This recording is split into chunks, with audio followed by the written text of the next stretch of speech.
Saludos. En este video continuamos hablando de la inferencia estadística, pero nos vamos a enfocar en explicar en qué consisten las pruebas de hipótesis, en aprender a establecer las hipótesis nulas y las hipótesis alternas para nuestras pruebas de hipótesis y entender qué nos dice el valor de P. Entonces, ¿qué son esto de las pruebas de hipótesis? Pues el nombre lo dice todo. Vamos a examinar unas hipótesis que planteamos. Tenemos que empezar por establecer unas hipótesis y una vez estén establecidas, desarrollar una manera para probarlas, para conseguir suficiente evidencia para derrotarla o aceptarla. ¿De dónde viene esa evidencia? De los datos de la muestra. Siempre vamos a usar las pruebas de hipótesis para tratar de inferir un parámetro de la población. Puede ser la media, pero queremos inferir lo que está pasando en la población a partir de datos que tomamos de una muestra. Recuerden, en eso se basa la inferencia estadística. Estas pruebas también se conocen como las pruebas de significancia estadística. Esto es lo que le permite a usted decir si una diferencia es significativa, si el cambio es significativo. El usted usar esa palabra significativa implica en estadística que usted hizo una prueba de hipótesis y tiene la evidencia para demostrar que hay una diferencia significativa, que el cambio fue significativo. Si no, si usted lo que hizo fue una gráfica, un diagrama de caja, una gráfica de barra, lo que sea, y simplemente vio que las barras eran diferentes, que los cajones no se solapaban, usted no puede decir que la diferencia es significativa. Usted dice, se ve una diferencia, pero para poder decir que la diferencia es significativa, tiene que haber hecho una prueba de hipótesis y tiene que tener la evidencia para respaldar ese enunciado de decir que hay una diferencia significativa. ¿Ok? Vamos a hablar aquí con propiedad. Usted solamente dice que la diferencia es significativa, que lo que usted vio es significativo, si hizo una prueba de hipótesis. Como ya les dije, si vamos a hacer una prueba de hipótesis, tenemos que primero establecer las hipótesis que queremos probar. Y siempre con las pruebas de hipótesis podemos establecer dos hipótesis. La hipótesis nula, que el símbolo que utilizamos es el H cerito. Esta va a ser la hipótesis de no cambio, de todo se queda igual, de no hay diferencia. Va a ser como el dado. Esto es lo que vamos a asumir a menos que tengamos evidencia de lo contrario. Va a ser específica para un parámetro de la población, digamos de la media de la población, y necesitamos evidencia para rechazarla. Necesitamos suficiente evidencia que nos diga eso no es lo que está pasando, tiene que estar pasando otra cosa. ¿Qué es esa otra cosa que puede estar pasando? Ahí es que entramos en nuestra hipótesis alterna. La hipótesis alterna es la afirmación, por lo general, es de lo que nosotros nos inclinamos a pensar que es lo que está pasando. Si no está pasando el default, la hipótesis nula, lo que no hay cambio, no hay diferencia, todo es igual, pues tiene que estar pasando otra cosa. Y usualmente comenzamos a hacer una prueba de hipótesis porque nos imaginamos que está pasando algo diferente a lo que nos diría la hipótesis nula. ¿Qué podría estar pasando? Eso lo vamos a establecer en la hipótesis alterna, ¿ok? Pero puede ser desde muy general hasta bastante específica, dependiendo de lo que nosotros sepamos del problema que estamos atacando. Y vamos a ver ejemplos de esto para que usted entienda lo que queremos decir. Hipótesis alterna, la simbología que se utiliza es HA. Entonces, la manera en que yo veo esto y me hace mucho sentido es pensándolo como el sistema judicial de Puerto Rico y Estados Unidos, donde la hipótesis nula de todo acusado es que es inocente. Y aquí, pues aprovechándonos de la película Chicago, ¿no? De que Roxy está yendo a juicio porque la acusaron de matar a su marido y ella llega a su juicio con su hipótesis nula de que es inocente, porque todo el mundo es inocente, a menos que se le pruebe lo contrario, a menos que encontremos suficiente evidencia para mostrar que ella es culpable. Partimos de una hipótesis nula de que es inocente, y así se parte en el sistema judicial de Puerto Rico y Estados Unidos de todo el mundo que es acusado de algún crimen. Y la hipótesis alterna es que es culpable, pero para poder derrotar la hipótesis nula necesitamos suficiente evidencia para decir no. Hay suficiente evidencia para mostrar que ella no es inocente. Podemos derrotar hipótesis nula, aceptar la alterna de que es culpable. Por eso siempre establecemos nuestra alterna, cosa de que si tenemos suficiente evidencia para derrotar la hipótesis nula, podemos aceptar nuestra hipótesis alterna. Vamos a practicar establecer las hipótesis nulas y alternas porque no siempre va a ser tan fácil como establecer inocente culpable. Va a depender, ¿verdad?, de nuestro ejercicio. En este ejemplo, lo primero que vamos a hacer es establecer hipótesis nula y hipótesis alterna. Empezamos con la información que nos dan. Se sabe que los niveles de fósforo en la sangre varían normalmente, siguen una distribución normal, entre los adultos, con una media de 1.2 y una desviación estándar de 0.1 milimolares por litro de sangre. Nos están hablando ahí de la media y desviación estándar de la población de adultos. Fantástico, tenemos media y desviación estándar. La segunda oración nos dice, el nivel promedio de fósforo en una muestra aleatoria de 12 ancianos sanos es de 1.12 milimolares por litro de sangre. Ahora nos están hablando de una muestra que corresponde a ancianos y nos están dando la media, promedio, ¿no?, de esos ancianos. Vemos que la media de los ancianos, de esa muestra de 12 ancianos, es menor que la media de la población de los adultos. Nos preguntan, ¿es la media del nivel de fósforo en la sangre más baja entre los ancianos? Aquí la pregunta o lo que queremos revisar o probar es si la media del nivel de fósforo en la sangre de los ancianos es menor al de la población de adultos, y aquí nos estamos basando en esta información que tenemos de una muestra de 2 ancianos. Tenemos que probar eso, ¿verdad? Y estamos comparando medias. Una es de la población de adultos y otra es de una muestra de ancianos. Pero sacamos esa media de la muestra de ancianos porque nos interesa, a partir de esa media muestreal, entender o inferir qué está pasando en la población, pero de ancianos. ¿Cuál sería nuestra hipótesis nula y nuestra hipótesis alterna? Recuerde que hipótesis nula, no hay cambio, todo es igual, nada es diferente. En este caso, que estamos viendo si la media de fósforo en la sangre de los ancianos es menor que la de la población de adultos. Pues la hipótesis nula debería decir algo como que la media de los ancianos debe ser igual a la media de la población, porque estamos pensando hipótesis nula, no hay diferencia. ¿Ok? Y la hipótesis alterna, pues sí podemos decir, va a haber una diferencia, pero incluso tenemos más información que eso.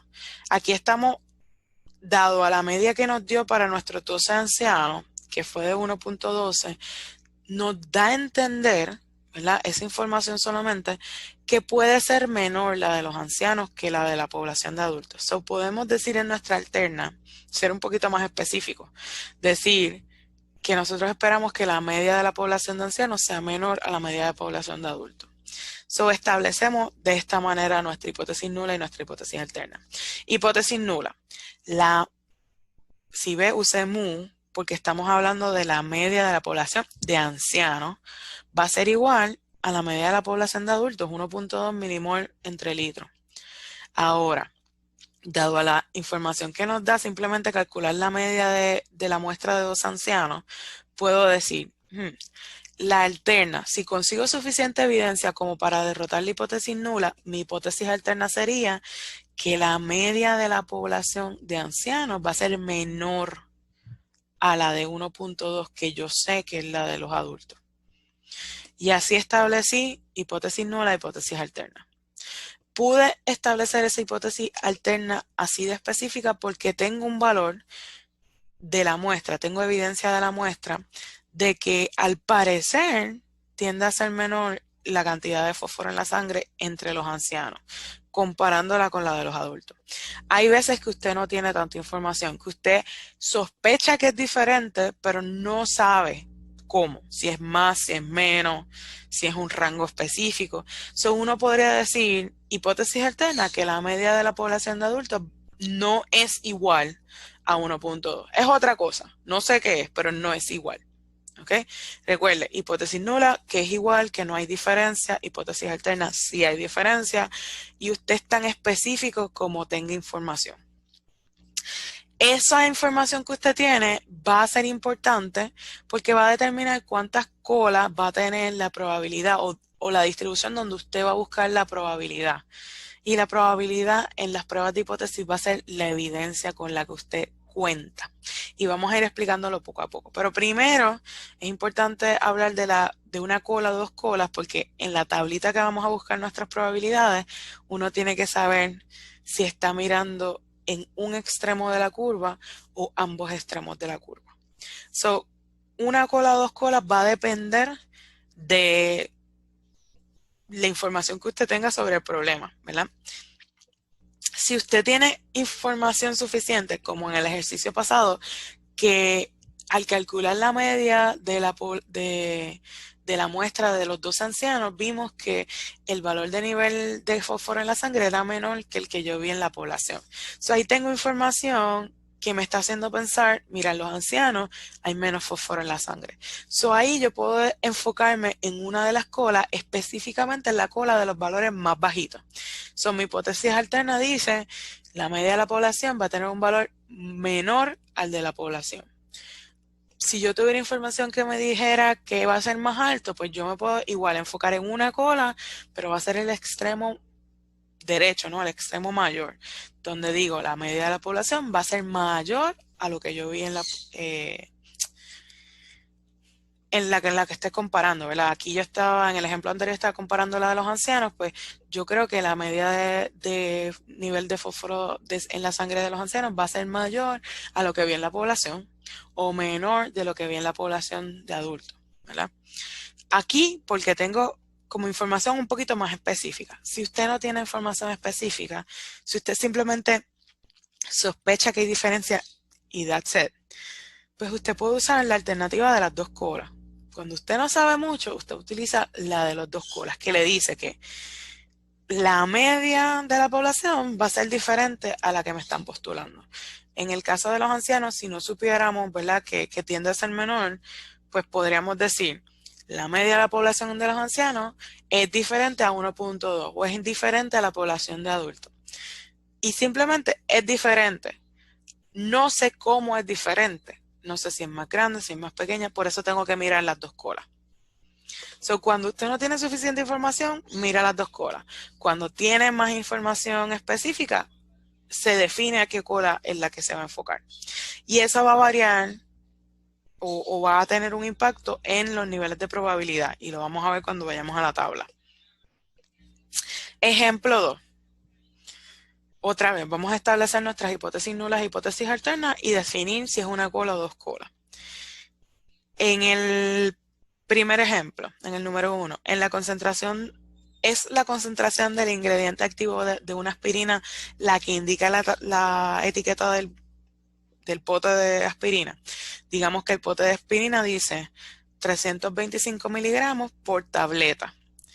Yo quiero probar si eso es cierto o no, ¿verdad? ¿Cuál sería mi hipótesis nula? ¿Cuál sería mi hipótesis alterna?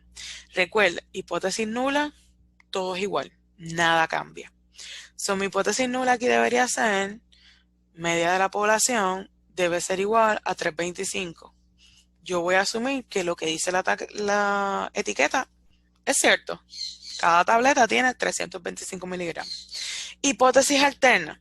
Aquí yo no sé nada. Yo no sé si es que estoy asumiendo que las tabletas le están echando de menos o le están echando de más. So, como no tengo esa información, simplemente digo, la media de la población debe ser diferente de 325. Porque no tengo más información. Si tuviera un poquito más, ahí sí que me voy específico. So, próximo ejercicio. El contenido de nicotina es mayor que el 1 miligramos por cigarrillo en promedio que se informa en la envoltura. Aquí estoy mirando ya me estoy aventurando a decir, ¿hay más de 1 miligramo por cigarrillo de nicotina? So, aquí ya la pregunta está encaminándonos a lo que nosotros estamos pensando que vamos a encontrar, que es mayor, ¿verdad? O lo que nos interesa encontrar. La hipótesis nula no cambia. Eso quiere decir, la media de la población va a ser igual a 1 miligramo por cigarrillo, porque eso es lo que nos están diciendo, ¿verdad? En la envoltura. La alterna, aquí hay algo que nos da la sospecha de que puede ser mayor. So, nuestra hipótesis alterna debería ser la media de la población va a ser mayor a 1 miligramo por cigarrillo. Y efectivamente, ¿ok? Simplemente porque estoy estableciendo la pregunta como por dónde van mis sospechas. En el ejercicio 3 le dice un medicamento crea un cambio en la presión arterial promedio. Crea un cambio. No sabemos de qué tipo es el cambio. No estamos diciendo que aumenta la presión o disminuye la presión. Hipótesis nula, fácil. No hay cambio. La media de la población va a ser igual a la presión arterial promedio. La alterna no va a ser igual, porque no sabemos cómo ese medicamento la cambia. So, cuando estamos hablando de cambio, muchas veces se pone como 0. So, la media de la población, en la hipótesis nula, la media de la población va a ser igual a 0. Si yo tomo la presión sanguínea al final, después de darle la pastilla, menos lo que tenía la presión antes de tomarse la pastilla, si yo hago esa resta, no hay cambio. Esa es la manera, ¿verdad?, en que expresamos cuando tiene que ver con cambio, porque va a ser el cambio entre dos medidas, antes y después. En la alterna, que sí va a haber un cambio. Como no sabemos si va a ser un cambio positivo o un cambio negativo, va a aumentar. Con la pastilla va a aumentar la presión sanguínea o con la pastilla va a reducirse la presión sanguínea. Como no sabemos, no tenemos tanta información, no es igual. La media de la población no es igual a 0. Puede ser mayor, puede ser menor. Ahora, con esta información que tenemos de las hipótesis alternas para cada uno de estos ejercicios, tenemos que determinar si nuestro ejercicio o no, donde vamos a buscar la evidencia para sostener o rechazar la hipótesis nula, va a ser de una cola o de 2 colas. En el ejercicio 1 no teníamos suficiente información, simplemente establecimos una hipótesis alterna de la media de la población no es igual a 325. Como no sabemos si ese no es igual implica que va a ser más grande o más pequeña, tenemos que mirar las 2 colas. En el ejercicio 2 ya sabemos que estamos mirando a valores más altos de 1 miligramo por cigarrillo. Ahí nos enfocamos en una cola, específicamente en la cola de valores más altos. Pero lo que necesitamos saber para buscar las probabilidades en la tabla es que es de una sola cola. En el caso 3, igual que el primero, no tenemos especificaciones o no tenemos suficiente información para ver qué cambio, qué tipo de cambio es el que va a dar la pastilla o el medicamento. So, eso implica que tenemos que mirar las 2 colas. So, siempre, como usted establezca la hipótesis alterna, le va a decir si usted va a mirar una cola o 2 colas. Ejemplo 3. Queremos saber si una quebrada, en particular, tiene un contenido promedio de oxígeno poco saludable. So, queremos ver si está por debajo de unos valores que llamamos poco saludables, que se llaman o que están definidos como menos de 5 miligramos por litro. Los ecólogos recolectan 1 litro de agua de cada uno de 45 lugares en una quebrada y estos lugares fueron escogidos al azar. Miden la cantidad de oxígeno disuelto en cada una de esas 45 muestras. Encuentran una media para esas 45 muestras de 4.62 miligramos por litro. ¿Cuál sería la hipótesis nula? ¿Cuál sería la hipótesis alterna? Esto usted lo va a hacer y lo vamos a discutir la próxima vez que nos veamos, ¿verdad? Sincrónicamente.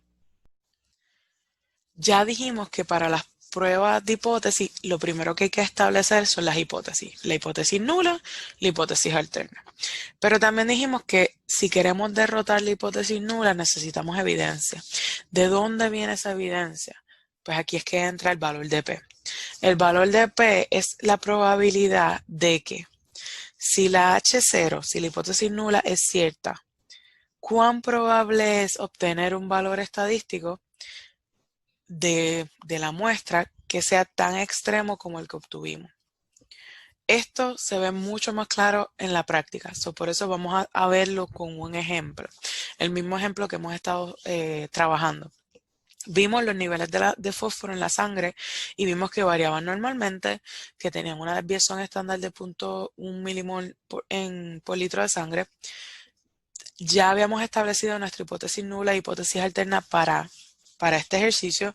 Dijimos que la hipótesis nula sería que la media de la población de los ancianos va a ser igual a la media de la población de los adultos en general, que era 1.2 milimoles por litro. La hipótesis alterna es específica, es una sola cola, porque tenemos información de la muestra. La muestra que sacamos del nivel de fósforo de 12 ancianos es de 1.128 milimoles por litro, que es menor a lo que habíamos visto en la población de adultos en general. Por eso, cuando hicimos nuestra hipótesis alterna, dijimos que la media de la población de ancianos iba a ser menor a 1.2 milimoles por litro. Hasta ahí ya lo habíamos visto. Ok, nos preguntan, ¿cuál es la probabilidad de extraer una muestra aleatoriamente con una media tan pequeña como esta de 1.128 o incluso más pequeña si la H0 o la hipótesis nula es cierta? Si la media de la población realmente es 1.2 milimol por litro. Aquí es que vamos a sacar el valor de P. ¿Cuál es la probabilidad de esto? Si el p-valor, o el valor de P, es grande, lo que quiere decir es que es bien probable que usted encuentre una muestra con una media, ¿verdad? Una muestra con un valor de 1.128 o incluso menor.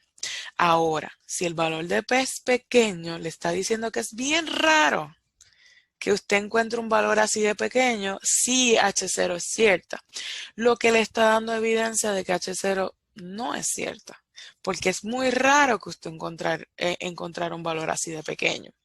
Y eso es lo que queremos ver. ¿Cuál es el valor de P? Y otra vez, queremos valores de P chiquitos, bajitos, porque hace que sea raro encontrar algo como eso. Si H0 es cierta, nos da evidencia para derrotar a H0, a la hipótesis nula. Vamos a hacer el cálculo y aquí pues simplemente para que vea el valor de P, ahorita lo calculamos nosotros, pero aquí usamos un programa estadístico y se calculó. Usted lo podría calcular en R igual. Pero aquí se usó un programa estadístico donde pues usted establecía cuál era la hipótesis nula, que era la que nosotros establecimos de que iba a ser igual a 1.2 porque esa era la media de la población de los adultos en general. Establecimos nuestra hipótesis alterna donde dijimos que la hipótesis, la media de la población de ancianos iba a ser menor que esa población de adultos. Establecimos cuál era nuestro sigma, cuál era el número de la muestra y el valor que vimos de la media muestreal, de cuando sacamos la media de los niveles de fósforo de 12 ancianos. Y pedimos el valor de la probabilidad, el valor de P. Nos dice que el P-valor es de 0.0063. Eso es un valor bastante pequeño de probabilidad. Eso es equivalente a 0.63%. Esa es la probabilidad de que encontremos un valor tan pequeño como 1.128 milimoles por litro. Lo que nos está diciendo es que es rarísimo encontrar un valor así si la hipótesis nula es cierta. Eso nos está dando evidencia para derrotar la hipótesis nula y aceptar la alterna de que realmente la media de la población de los ancianos es menor a la media de la población de los adultos en general. Ahora, nosotros decidimos que 0.63% o 0.0063 es lo suficientemente pequeño como para que nosotros podamos derrotar la hipótesis nula. Ahora, por lo general tenemos que establecer a priori, ¿no? Al principio, antes de empezar a trabajar el ejercicio, cuál va a ser nuestro nivel de significancia, lo que se llama el alfa. ¿Cuál va a ser el límite de cuán grande puede ser el valor de P y nosotros todavía poder rechazar la hipótesis nula? Eso es lo que se llama el valor de significancia, ese límite. Y eso se establece al principio, antes de calcular nada. Cuando nosotros establecemos nuestro alfa, eso es lo que nos va a decir. Si el valor de P es menor o igual a ese alfa, rechazamos hipótesis nula. Si es mayor a ese alfa que establecimos, pues no podemos rechazar. Esto por lo general se establece de manera arbitraria. En la ciencia, por lo menos en la biología, casi todas las revistas científicas piden, ¿verdad?, un alfa menor o igual de 0.05 para poder rechazar. Ahora, esto dependiendo del área de estudio puede variar. El más común es un alfa menor o igual de 0.05, pero si usted está trabajando con muestras de datos muy grandes, cientos de miles o millones de datos, que ahora es muy común que trabajemos con muchos datos, pues se reduce ese alfa a 0.01. Pero por lo general está ahí, entre 0.05 y 0.01. No más de eso, no menos de eso. Yo sé que en las ciencias sociales, a veces hasta un alfa de 0.1, it's okay. Pero en las ciencias naturales, pues son más fastidiosos y quieren un 0.05. ¿Ok? Pero sepa que estas cosas son arbitrarias. Entonces, vamos a calcular uno. Nosotros paso por paso, ¿verdad? ¿Cómo llegaron a ese valor de probabilidad? Ahorita lo hicimos con un programa estadístico que uno pone, ¿verdad?, todas las especificaciones y se lo calcula. Ahora, no crea que usted necesita un programa estadístico para hacerlo. Usted lo podría calcular usted, ¿ok? Si usted tiene la tablita B, usted puede calcularlo. So, vamos paso por paso. Primer paso, tenemos que probar que la hipótesis nula, que la media es igual a la media de la media teórica de la población, ¿verdad? Esa sería nuestra hipótesis nula. Nosotros tenemos que probar o conseguir evidencia que la rechace. Si nos dicen que eso es lo que tenemos que rechazar, utilizamos una muestra aleatoria. Recuerde que debe ser aleatoria para que represente la población, para que de verdad nos esté hablando de lo que pasa en la población. Vamos a tener el tamaño de esa muestra y también necesitamos, para hacer esto, necesitamos un sigma, necesitamos la desviación estándar de la población. Y así podemos usar la distribución muestreal, que va a seguir una distribución normal igual que la de la población, con la media mu y ya usted sabe cómo calcular la desviación estándar de la distribución muestreal. El valor de P, entonces, lo podemos calcular como el área bajo la curva de esa distribución muestreal. So, así como calculábamos las probabilidades calculando esa puntuación Z para una distribución normal estándar, podemos usar ese mismo mecanismo o ese mismo método para calcular la probabilidad asociada, el valor de P aquí. ¿Y que usamos? La misma formulita que ya veníamos usando desde lecciones pasadas.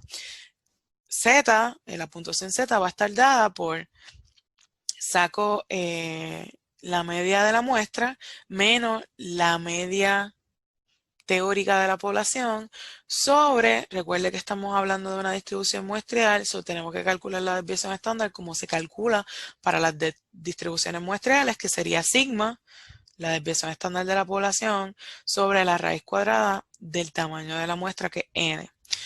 Y una vez calculamos Z, vamos a nuestra tablita B y vemos la probabilidad que hay y ese sería nuestro valor de P. Ya nosotros hemos hecho esto antes, solamente que ahora lo vamos a hacer para probar unas hipótesis. Ya usted sabe que usted, al determinar la hipótesis alterna, la va a determinar dependiendo de cuánta información usted tiene. Si usted sabe que la media de la población va a ser mayor que algo, o, perdón, mayor que la media de la población teórica, o menor, pues ya usted puede enfocarse en una cola o la otra. Ahora, si no tiene tanta información, si usted simplemente sabe o sospecha que van a ser diferentes, pero no sabe cómo, pues usted pone que la media de la población va a ser diferente a la media teórica de la población. Y eso es básicamente lo que estaríamos haciendo ahí. Recuerde, ¿verdad?, que debajo, si estandarizamos esa distribución muestral, tenemos unos Z, y cuando el Z nos va a mostrar cuándo se aleja la media muestreal de la media hipotetizada o la media teórica de esa población. Vamos a hacerlo, vamos a calcularlo. Seguimos con el mismo ejercicio de los niveles de fósforo en la sangre, que sabemos que se distribuyen normalmente con una desviación estándar de 0.1. Ya habíamos establecido nuestra hipótesis nula, que la media de la población de ancianos va a ser igual a la media de la población de adultos, que es 1.2. La alterna es que es menor. ¿Por qué? Porque tenemos unos valores que sacamos de las muestras de sangre de 12 ancianos y nos daba un valor menor, un valor de 1.128. Ahora, ¿cuál sería la probabilidad de que una muestra aleatoria de 12 ancianos tenga una media igual o menor que, que 1.128 si nuestra hipótesis nula es cierta? ¿Qué información tenemos? Tenemos la media muestreal, tenemos sigma, tenemos n, podemos calcular la puntuación de z. Ya usted sabe la formulita que tenemos que utilizar, simplemente sustituir. Cuando sustituimos nos da un valor de la puntuación de z de negativo 2.494. Usted va a su tabla B y busca un z negativo, negativo 2.49, lo dejamos hasta ahí, hasta 0.49, y eso nos va a dar un valor de z, o un valor, perdón, un valor de probabilidad ya, un valor de P de 0.0064. Nos quedamos con ese valor porque nuestra hipótesis es que sea menor de lo que nos dé, ¿verdad? El valor de Z. So, nos vamos a quedar con ese lado izquierdo de la curva. Recuerda que estamos mirando una sola cola y estábamos mirando esa cola del lado izquierdo. Puedo hacer el dibujito para ver, ¿verdad?, qué cola es la que vamos a estar especificando. Aquí teníamos total certeza, ¿no?, de que estábamos buscando valores menores porque teníamos la media de esa muestra de 2 ancianos. So, si ve, nuestro valor por la tablita no está muy lejos de lo que vimos por lo que calculó el programa estadístico, más o menos lo mismo. Y nos dice lo mismo. Se puede rechazar la hipótesis nula porque la media de fósforo para la población de ancianos es significativamente menor. Y puedo decir significativamente porque tengo la evidencia para decirlo, porque hice una prueba de hipótesis, conseguí la evidencia y es mucho menor. Incluso si estábamos buscando, como dijimos ahorita, que necesitábamos un valor de significancia menor de 0.05, claro que tenemos un valor de menor de 0.05. Nuestro valor de significancia o nuestro valor de P es de 0.0064, mucho menor que 0.05. Podemos rechazar la hipótesis nula y decir que el nivel de fósforo en la sangre de los ancianos es significativamente menor. Tenemos la evidencia para decirlo, no estamos inventando. Lo último que quería mostrarle en esta lección era cómo usted puede hacer pruebas de hipótesis, pero en vez de calcular valores Z y una probabilidad asociada a ese valor Z, puedo hacerlo utilizando lo que ya usted sabe de intervalos de confianza. Aquí, usted puede usar solamente esto cuando su hipótesis alterna le está diciendo que usted tiene usted va a mirar las dos colas porque no tiene tanta información. Y como está mirando las dos colas, pues entonces puede usar los intervalos. Vamos a usar el mismo ejemplo que usamos para cuando hablamos de intervalos de confianza, donde hablábamos de que encontramos un intervalo de confianza del 99% para la verdadera densidad bacteriana, y pues la media de la muestra eran 28 millones de bacterias por mililitro y calculamos un margen de error de 1.5. Otra vez, 1.5 millones de bacterias por mililitro. Si calculamos los intervalos de dónde a dónde van, me va a decir que el intervalo va de 26.5 a 29.5 millones de bacterias por mililitro. Con un intervalo de confianza del 99%, como el que tenemos aquí, ¿podría la media de la población ser, y aquí es pensando, ok, mi hipótesis nula puede ser que la media de la población es 25 millones de bacterias por mililitro. Pues mira, 25 millones de bacterias está dentro de ese intervalo de confianza. Recuerde que lo que nos dice el intervalo de confianza es que yo tengo 99% de confianza en este caso, de que la media de la población está allá adentro, entre 26.5 y 29.5. Aquí, si ese es el caso, 25 millones no está dentro de ese intervalo de confianza, porque el intervalo, en la parte más pequeña, llega hasta 26.5. So, nada más con eso y ver mi intervalo con un 99% de confianza, yo puedo rechazar esa hipótesis nula porque no cae dentro. Pero si me dicen una media que sea igual a 29 millones por mililitro, pues ahí sí, 29 millones cae dentro de mi intervalo de confianza, ahí no tengo suficiente evidencia para rechazar esa hipótesis nula. Y aquí se lo pongo, ¿verdad? Gráficamente para que lo vea. Si mi intervalo, el del cual estoy 99% segura, va de 26.5 a 29.5, no, no, si yo tengo una hipótesis nula de que la media es 25, yo la puedo rechazar tranquilamente, porque eso no cae dentro de mi intervalo. Ahora, si mi hipótesis nula dice que la media es igual a 29, pues no puedo rechazar porque está dentro de mi intervalo y yo tengo un 99% de certeza de que está ahí la media. Eso no la podría rechazar en ese caso. La A sí la puedo rechazar, la B no. So, esta es una manera en la que usted puede usar los intervalos de confianza.